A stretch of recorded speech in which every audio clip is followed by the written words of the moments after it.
want to just talk about the purpose of why the modality that we actually practice is needed. Like, what's the foundation? Like, what's the problem exactly that we provide a potential solution to? So here you have a brain cell, and it wants to communicate with a body cell. Okay, this is kind of like a real simplified version of how the nervous system works.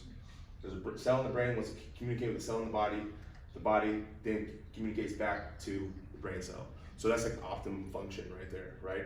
But sometimes there are things that happen, whether they're mental, emotional, physical, spiritual, chemical, that cause a distortion in the communication.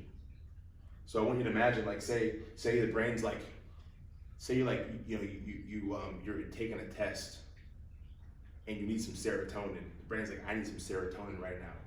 And it goes down to the gut because 90% of the serotonin is made in the gut. So it's like, hey gut, I need some serotonin, I gotta solve some problems. But what if it's jumbled? What if the gut never gets it? You see what I'm saying?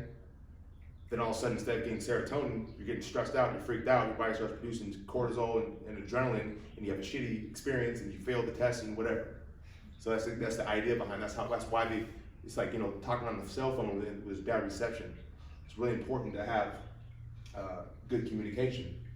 But when ends up happening, if the communication is messed up enough, the brain will not be able to find a place in the body, or the body will not be able to find its way back to the brain. And this has to do with any kind of tension that's stored in places that we don't want to pay attention to.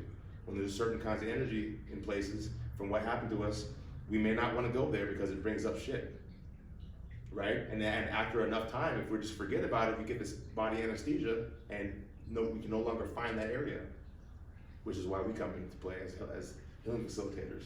So if you can't find it, you can't feel it, right? Numbness. If you can't feel it, you can't heal it. So that's why it's so important that we give people special skills to reconnect into the places that are important for them to move through whatever they have to move through.